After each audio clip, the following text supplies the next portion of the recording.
Welcome to CX Riot Radio.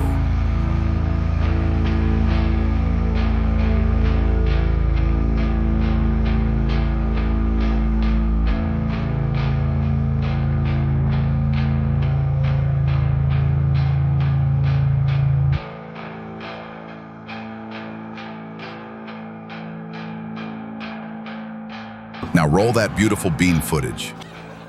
Hi, everybody. Hey, welcome back to another episode of CX Riot Radio, where we talk about customer experience and stuff. Still in a hyper-caffeinated state. That's right. I'm David. I'm the caffeinated CXO, and I'm your host here on CX Riot Radio. You know how it be. All right, so we got a good one for you today, I think, if I may be so bold to admit that.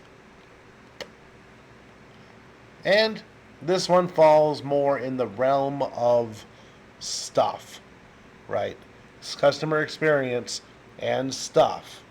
This is part of the stuff thing. And I want to talk about a little something that I was thinking about earlier today.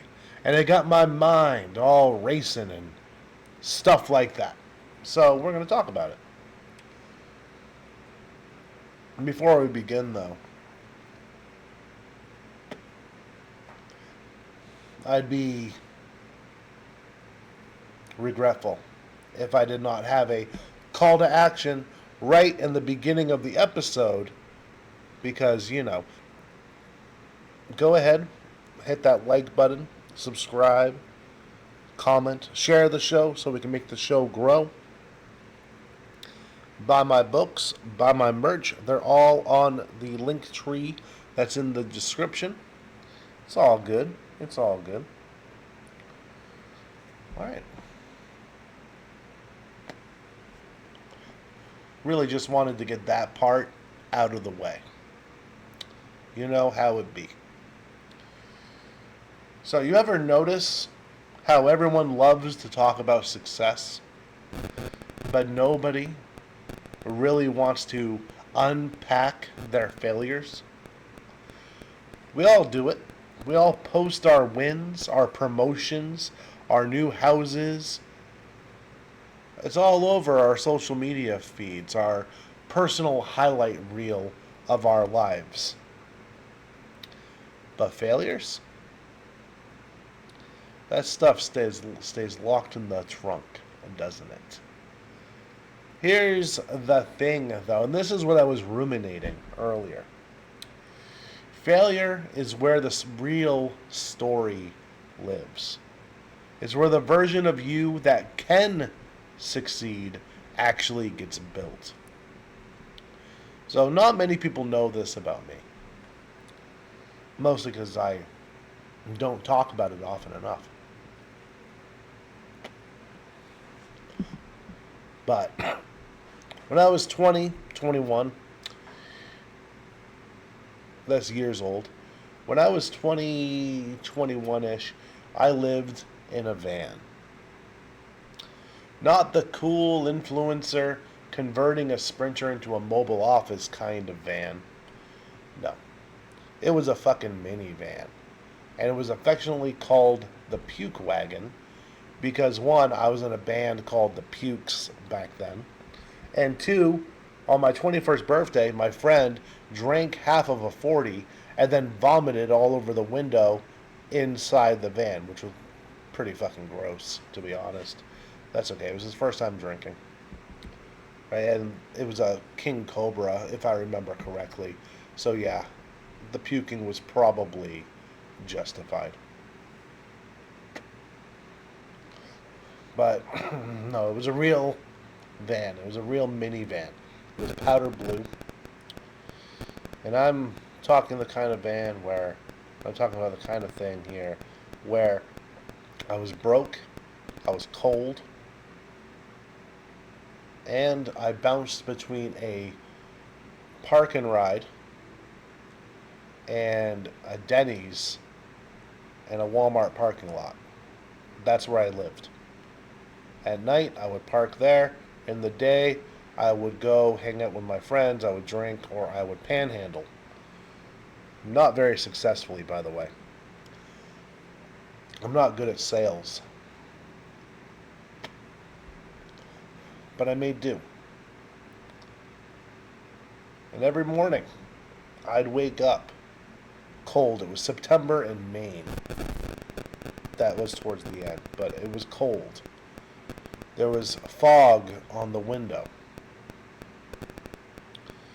And I'd have this heavy feeling in my gut. That feeling was the feeling of failure. At least that's what I thought it was back then. I'd failed at keeping a job. I'd failed at keeping relationships alive, including relationships with my own family. Failed at being the guy I thought I was supposed to be at the ripe old age of 21. And the worst part, I was alone with it. Just me and a notebook. And in that notebook, I'd write all these half-assed, half-baked ideas about how I would get my stuff back on track. None of them worked. That's a spoiler. None of them worked. Not at first.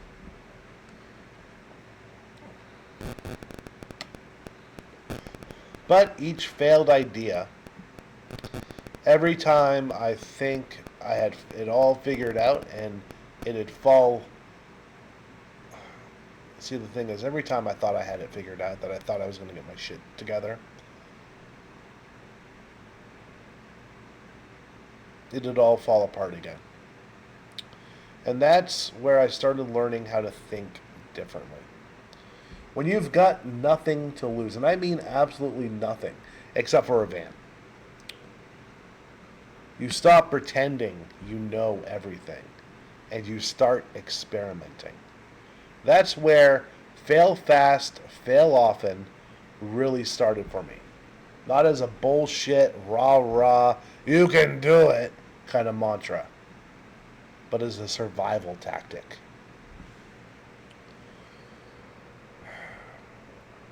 There's a lie we get sold that success is this one-shot thing. That if you work hard enough, hustle enough, visualize enough, you'll nail it, and then your life clicks into place. But it doesn't work that way. That thing is bullshit. It's angles. Endless angles. You fail from one direction, you come at it from another. That one fails, you adjust. The only real failure is stopping. And I know that sounds fucking cliche, but it's the truth.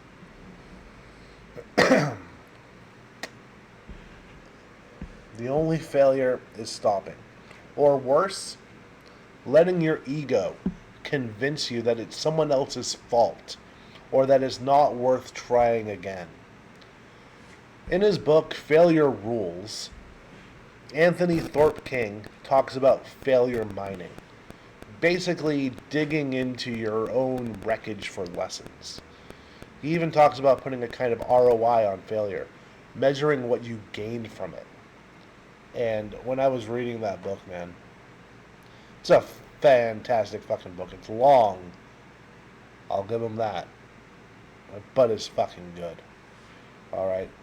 Because when I look back, every version of me that failed, the homeless kid, the young manager who blew up a team dynamic, the guy who thought he had leadership figured out, each of those failures had a return. The ROI was humility, perspective, and eventually I got pretty fucking good at it. You can't buy that in a course.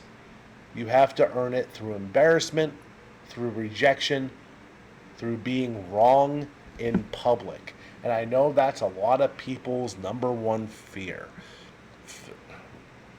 It's not death, it's not public speaking, it's being wrong in public. So, let's talk about the real enemies of progress. Ego and laziness. Failure itself isn't a problem. It's data. But ego turns data into denial. It says, no, it's not my fault. The market wasn't ready. My team didn't get it. The timing was off. And laziness whispers the quieter lie. Maybe this isn't worth another shot. That one's more dangerous because it sounds peaceful. It sounds like acceptance, but it's actually surrender. I've seen it in call centers, in marketing campaigns, and relationships. That moment where someone fails once and decides it's permanent. They don't even analyze it. They just file it under, it didn't work. And then they live smaller because of it. But when you look at people who actually evolve, they treat failure like a lab experiment. They test, tweak, and retest. They know, like Scott Adams said, it's not about one goal. It's about a system that keeps you moving. If one call center initiative dies on the floor, good. Autopsy it. Figure out what killed it.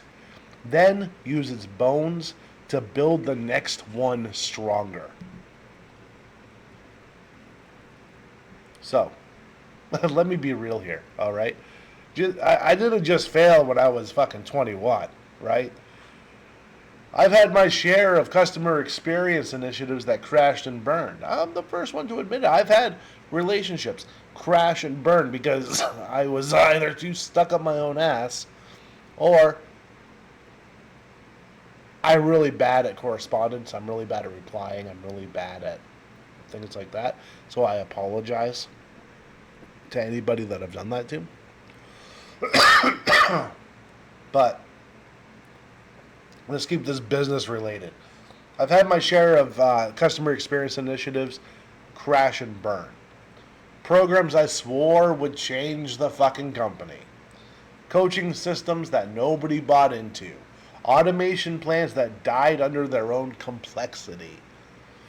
Every time I pour myself into the rollout, and when it tanked, I'd feel that sting.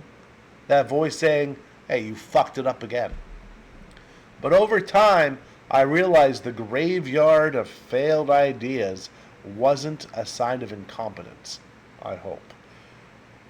It was proof I was actually trying to move things forward.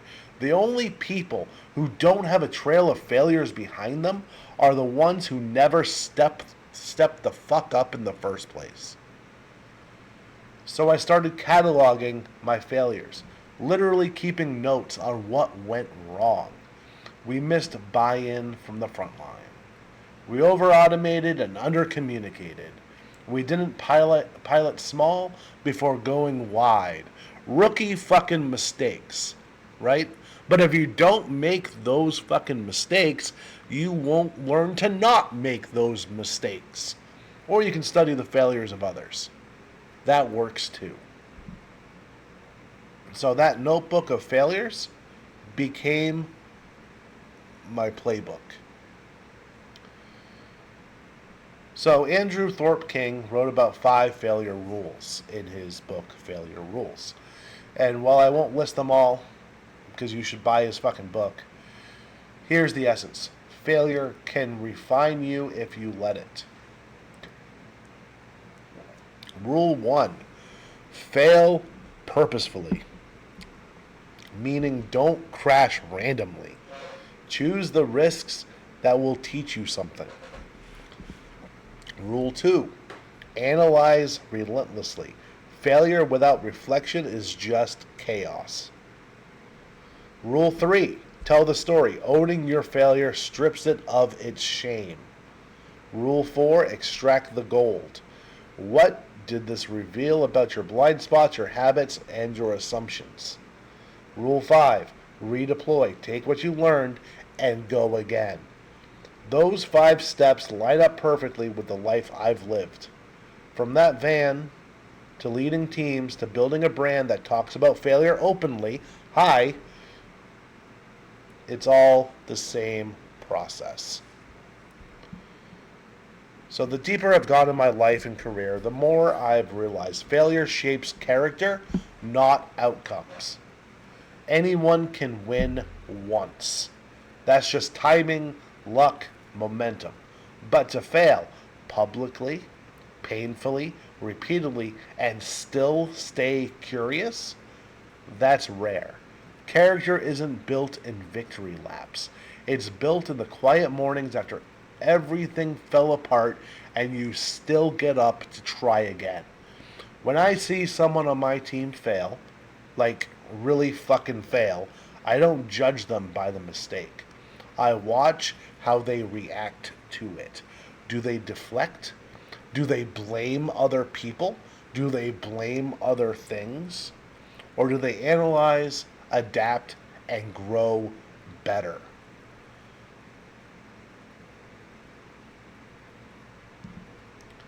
So if you're listening to this right now, when you're in that stage where nothing's working, where the walls feel like they're closing in, where it feels like everything is fucking up, you're not failing, you're forging. This is your apprenticeship in resilience.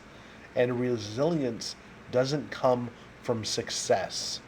It comes from eating failure for breakfast and still showing up hungry for more. Like, I'm not gonna fucking sugarcoat it. It fucking sucks. Alright? Failing sucks.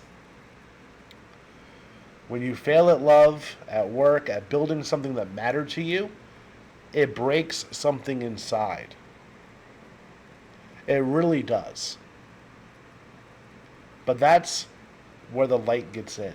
That's where your character forms. You can rebuild money, titles, and reputation. But character, that's earned only through fire. So here's what I know now. All these years later, success feels good, but it doesn't define you. Failure does. Because every failure that didn't kill me refined me. Every heartbreak, every broken campaign, every no that I thought was the end, they were all sharpening me for the next round. And you don't always get a Hollywood comeback. Sometimes the win is quieter. You simply handle things differently than the old you would have. You stay calm where you once would have panicked. You lead with empathy where you once led with ego. You see the long game instead of chasing the next high. That's what failure gives you. Not trophies, but transformation. So if you're staring down a failure right now, a project that flopped, a relationship that fell apart, a dream that didn't go as planned, I'll tell you what I wish someone had told me back when I was a 21-year-old living in a fucking van. This isn't the end. It's the forge. It's where the heat reshapes you into something that can actually hold success when it comes. And it will come. But by the time it does, you'll be different. Wiser, quieter, less impressed by applause, more focused on alignment. Because the truth is, failure shapes character, not outcomes. And character, that's the only thing that lasts. This has been CX Riot Radio. Bye.